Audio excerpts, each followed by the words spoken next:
Hello, welcome to this webinar, Positive Behaviour Management.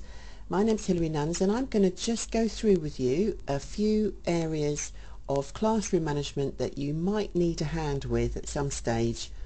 I've chosen the topics based on people's requests and actually based on my anecdotal experience of this time of the year.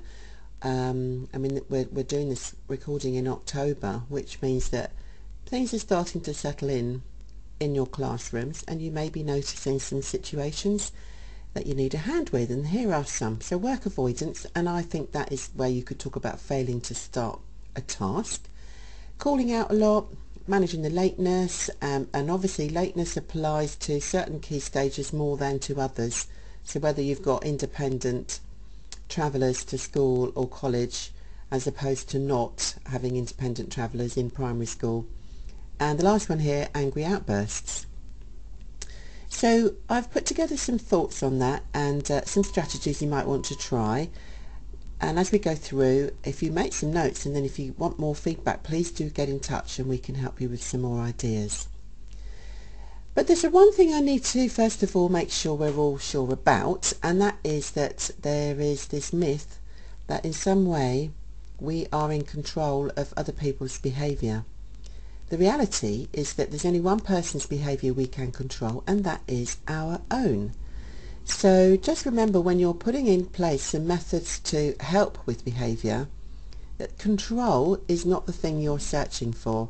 You're going to try and get your young people, your students and pupils, to self-regulate, to feel like they're not under pressure, and make it easy for them to comply with what you need them to do.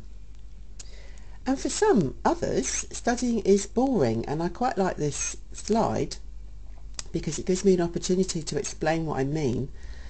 A lot of your students will be quite capable of dealing with most of the work that you give them, and they may enjoy it, and even if it's a subject they don't like, they'll still give it their best shot. But we're not talking about those students, we're talking about those who aren't interested at a lot of levels on a number of different subjects. So you have to try and find a way to get them going and get the best out of them without doing too much nagging, because studying can be boring sometimes. And this slide explains that for some of your pupils and students, they may feel that they can't do it and everyone else can do it. You know, everyone else just starts and gets the success straight away. They don't realise that the majority of people take quite a long time, and a lot of effort and thought goes into achievement, and they compare themselves with people who they believe are doing it straight away without effort. So I think this is another thing we have to consider when we're dealing with students. So let's look at work avoidance then. I've given you some thoughts about students who perhaps don't like the subject they're doing. And even if they do like the subject, but they are perhaps considering the class as being a social occasion, or one that they don't particularly want to get involved with, then they may find lots of things to do other than the work. So, this is all ages. I think it becomes more contrived the older that the young person gets in terms of their learning. But our job is to figure out, is it that they won't do this work, or is it that they can't do it? In a lot of examples, I've noticed that there are lots of young people who I've had in my class where they can't do what I'm asking them to do, and rather than open up to that in the event of maybe getting ridiculed for not knowing, they'd rather just avoid it, and they won't ask. And so you have to spot the signs. So we're looking at, can they do it, or is it that they won't do it? Is it can't do it or won't do it? There's lots of different ways you can try and figure that out, but one of the things I have found most successful in my teaching career is providing some second-hand and first-hand support, and I'm going to try and explain what I mean by that. Here in this picture, I'm going to demonstrate or provide information in a situation like this, where you've maybe got 4 people around the table, 2 of whom are getting on with their work and 2 are not. And so let's say we've got people on the opposite side of the table here that can't do it, or won't do it, and our job is to try and figure that out. So how are we going to do that? The second-hand support would be where you would say to someone who is working, "Oh, Jane, that's great work. What did you do first?" Ask Jane to tell you, and do it in a way where the student who's not working can hear you. So you might even repeat what Jane tells you. "Oh, I see, you did da da da da da." And now that other student can get an idea of what they need to do first. So you're just giving them some second-hand support here. If you've got a practical task, if it's art or if it's something that's very much more hands-on, then your wording needs to change a little bit. They say, "Stephen, I like what you've done there. How did you decide to set it out that way?" Or how did you decide, what made you do that first? And you're saying it loudly so that the others can hear. All right, so that's second-hand support. So once you've done that, you then provide first-hand support. You might even then say, "John, what would you like to do first? Shall I help you get started?" So assume that John is sitting across the way from Jane and he's heard what Jane's doing first. So now you're asking him what he'd like to do first, and you're offering to help him. So similarly with the other setup, when you're in a practical class, you might say, "Susan, I've noticed that Stephen set his work out like this. Shall I help you choose how to set yours out?" So you're giving that opportunity not to lose face, but to have a second chance at getting that right kind of support. So I would say you can avoid all of that by having a routine around start of an activity or a task. So when you've explained what people need to do, you should just kind of maybe ask students individually to tell you what they're going to do first. And do it in a way where you can choose someone who you pretty are sure that they know what they're going to do first. And you know who your pupils are, so you would choose someone who's confident in telling you, and then the others can hear. Or you could have a routine where you just have this thing where students tell each other what they're going to do first. So as soon as you've set the task up, the pupils might turn to the other and say, "I'm going to do this first, I'm going to do that first." You could even produce a checklist so that everybody knows what to do. I'm a great believer in checklists. I think that we've got short-term memory issues in class as well. And finally, another opportunity could be to use a mini whiteboard, or if you're really, really lucky and got a rich old school, iPads, that they can write down what they're going to do first and share it. So what we're doing here is we're doing a little bit of collaboration. So those students and the pupils who don't get started, it's possibly because they don't know how to, and you're removing that. Now the other point here is if they still don't get started, I would apply this behaviour strategy, which is called take up time. So you'd go to the pupil or student who's not doing what you've asked them to, crouch down and say, "I need you to make a start on this now. I'm just going to go and see whoever it might be, but I'll come back in a minute." So you've upped it now. You've increased the importance. "I need" is very powerful. So there you go. There's a handful of things for you to try when you're looking at students who aren't working. So let's have a look at calling out now. And this picture here is very much depicts a person who is desperate to tell you that they know this stuff, that they know the answer. They want to prove it to you. And quite often people who have neurodiverse conditions such as ADHD, for example, their brain's working at a very fast pace and they have short-term memory problems. So it may be that they're desperate to tell you now that they know, because their thought process is going to fade away soon and they might forget the answer. I've had students that give me a running commentary during class, and it is exhausting, but on the other hand it's something to be cherished because actually they are there and present in the moment with you.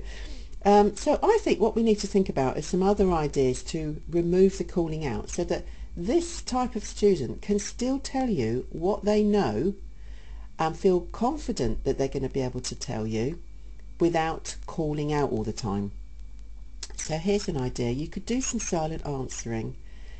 What that means is that it's a little voting card thing. So if you have closed questions, you could have just yes and no answers, and a few cards that your pupils and students have to pick up the right answer and hold it, and you can see all around the room who's answered.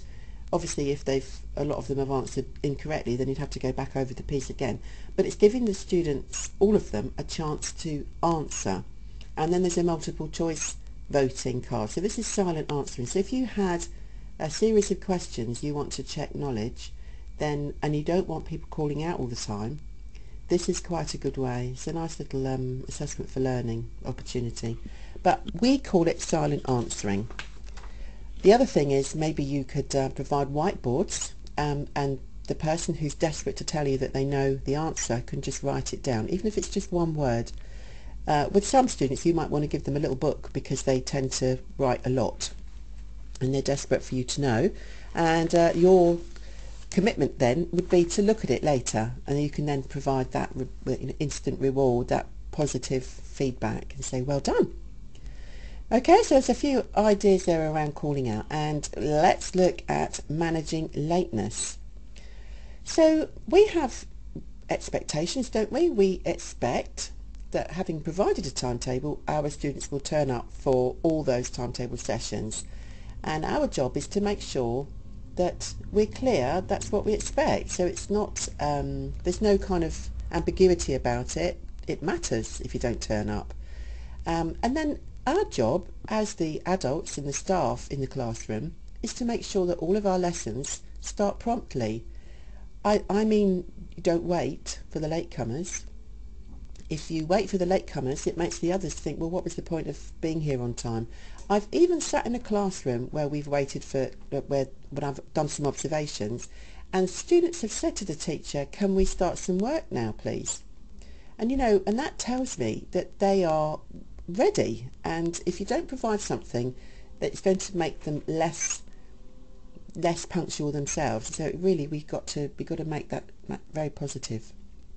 So the key points really is that learners of all ages need to attend in order to keep on track. Okay, we want them to achieve, so they have to be there, and being late creates this really bad habits that can be hard to break. So it's really, we need to encourage punctuality. I was interviewed on a radio programme a couple of years ago, and it was because a local authority had made an announcement that they were going to start fining schools and parents for lateness and poor attendance, and there was some debate about it. Obviously that's quite a strong thing to do, and I was asked to be on the panel to just give my thoughts on the subject. One of the other people on the panel was a parent, and another was a head teacher, and there was someone from the Department for Education.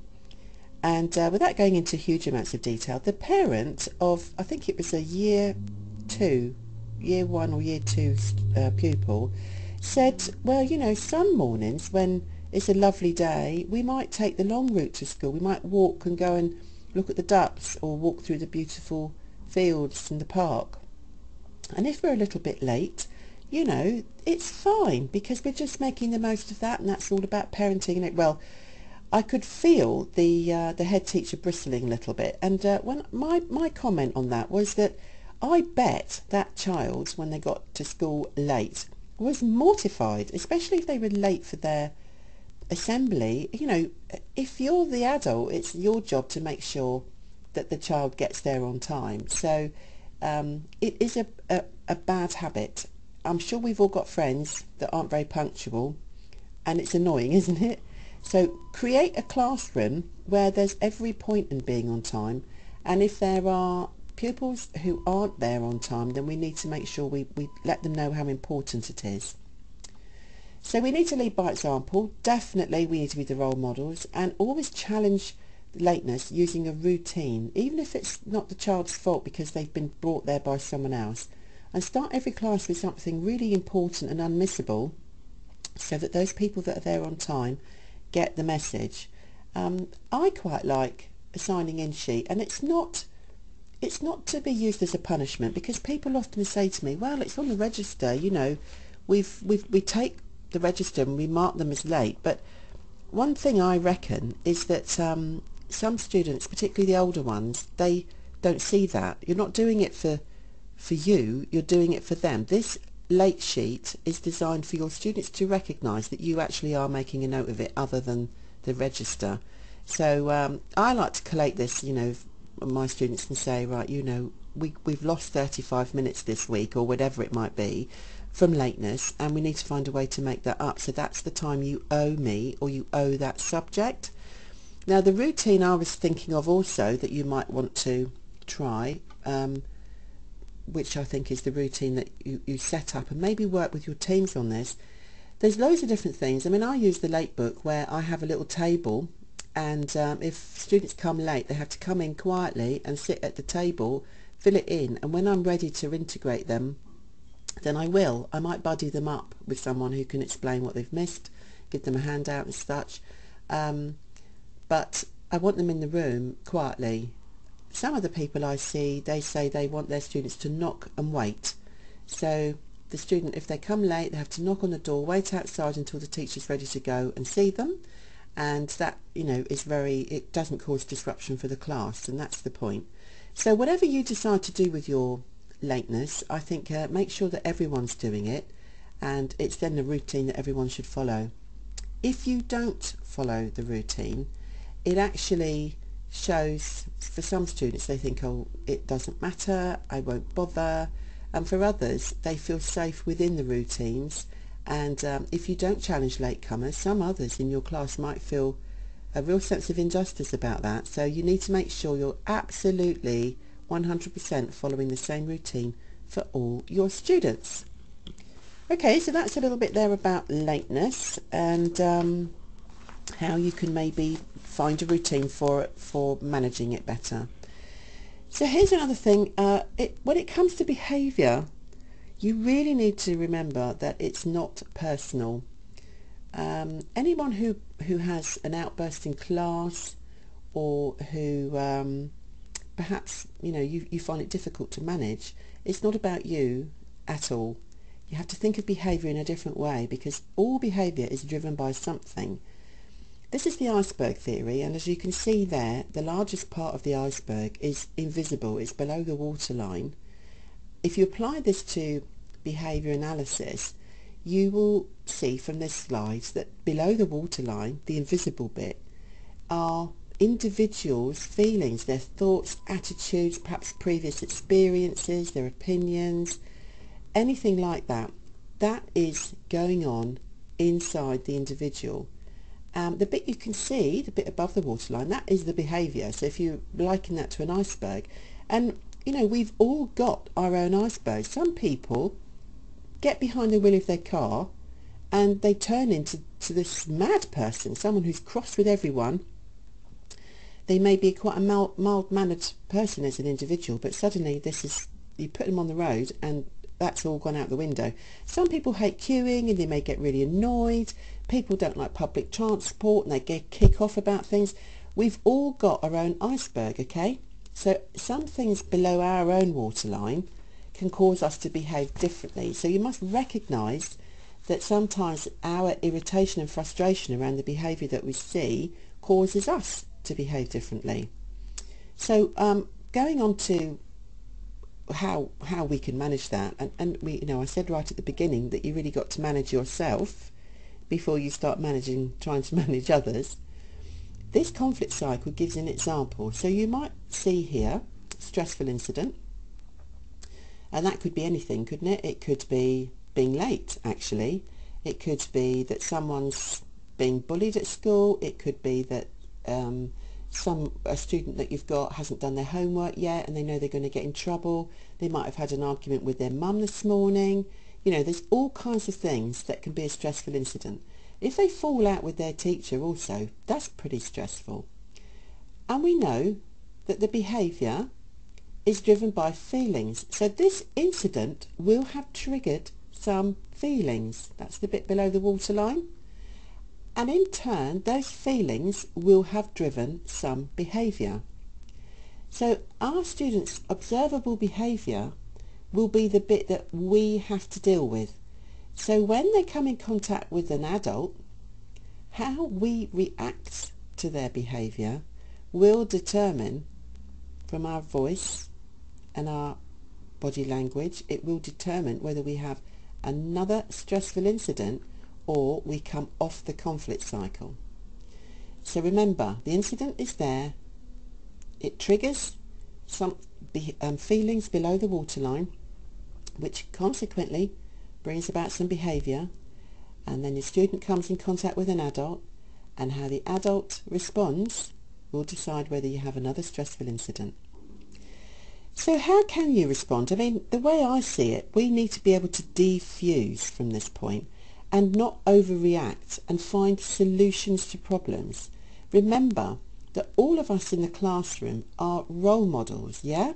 So if you've got a student who has some difficulties with themselves, then our job is to find out what the problem is and solve it, help to solve it, remain in a diffused emotion, take the sting out of it. So I'm thinking in class there's a few different things, and recently, I mean very recently, I had to move a student in class, and I crouched down and I said to the student, I need you to move. You can either sit there or there, and I pointed to two different places in the classroom. Then it was, well, why have I got to move? Why are you moving me? I haven't done anything wrong. Well, actually, he hadn't done anything particularly wrong, except he was very disruptive to the others who were trying to work. So I said, make a choice, which one, quick, which one would you like to sit at? And then I walked away. So the student didn't move, and I actually thought I'm really going to have to hold my nerve here, because the student didn't move straight away, and I didn't want to cause conflict because some others in the class would have been quite upset about that. So, but I couldn't let this negative grouping carry on. So I went back to the student, crouched down again, and I said, I need you to move. Remember, you can either sit there or there. Thank you. And walked away, looked at someone's work, glanced back. I'm not moving. Why have I got to move? And I didn't say anything, and I just sort of pointed again. And then third time I went back and I said, you haven't moved yet? I'm really surprised. Do you remember we said you need to move, and you can either sit there or there? He goes, well, I don't want to sit there or there. Can I sit over there? And he chose another space, which was perfectly acceptable to me. And I said, okay, that's a good compromise. You can go and sit over there. So actually, no one was more surprised than me because of that difficult student. But if you see negative groupings occur and you don't have a seating plan, you are left with this situation. So we ended up not getting on the conflict cycle. I know he was upset. I knew that his iceberg had been triggered, but it didn't happen. He did move in the end. And I remained calm and gave him choices. So the second part here, when and then. So if you've got someone who's arguing, upset, you say when and then. When you've stopped arguing or shouting, then we can sort this out. You might want to have a quiet word with someone who's arguing and shouting. Maybe take them outside the door, whatever. But that's the idea. Use when and then. When you've done this, then we will do that. So things that help with behaviour: stick to the facts. Don't get personal with it, and don't give your opinion. The sad news is that many young people over the age of about 8 aren't interested in your opinion. It's not personal, it's just the way it is. So if you've got a problem, make sure you're using problem-solving phrases to get them right, put it right. Your students will be upset because they don't know how to solve the problem. A quiet word is always better than a loud one, so get them away from earshot from some of the others. Tell the students what they should be doing, and then remind them.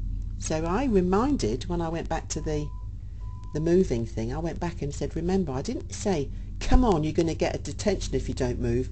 I didn't say, come on, I'm going to send you outside the head's office or sent to your personal tutor. I didn't make any threats. I just continued with what I wanted, okay? Remind. Okay, if you've enjoyed this webinar, you're a prime candidate for a short course qualification, which you can do through some distance learning programs. And I've got one here. It's level 2. It's Skills for Learning Support Practitioners. And you can learn an awful lot about different, mainstream conditions which may display as unusual, unpredictable behaviour in class. So it's called skills for learning support practitioners, but you can apply it no matter whether you are in a teaching or supporting role.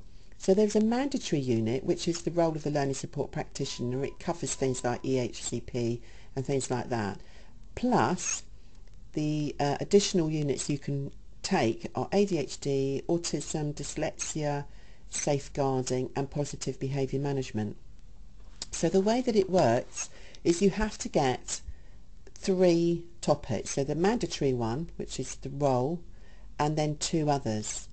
And it's OCN London are the awarding body. They're really good. It's a short course qualification, so I suppose the guided learning is around about 18 hours altogether. So you can get that. You can get a level 2, 2 credits from the mandatory unit and 4 more credits from one of the optional units.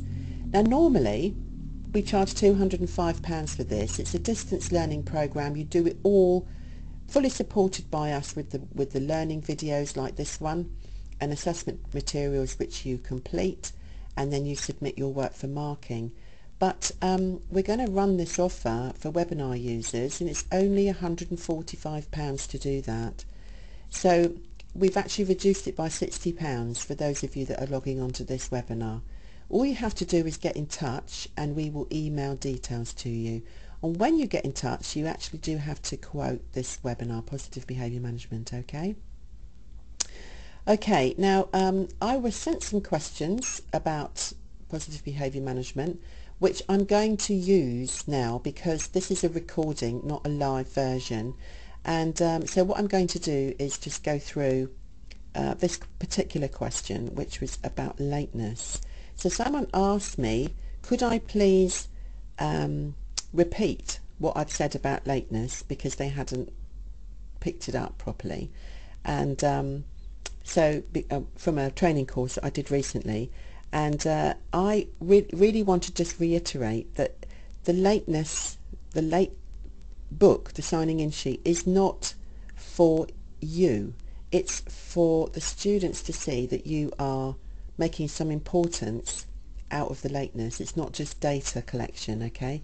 So that's really important. And someone else said to me they would like to know more about things in class such as the calling out, and so I've added a few things to that about that in the webinar, which I hope you found helpful. So more can-do conversations. The next one is going to be on Saturday the 10th of November at 10:30. There will be an email to follow on that, and pick it up, log in, and look forward to seeing you. Further topics for the autumn and spring term, we've got coaching versus teaching, creating a social skills program, mental ill health and dyslexia. Thank you for your participation. If you've got any more questions, please email them over to info@can-do-courses.co.uk. Thanks a lot. Bye for now.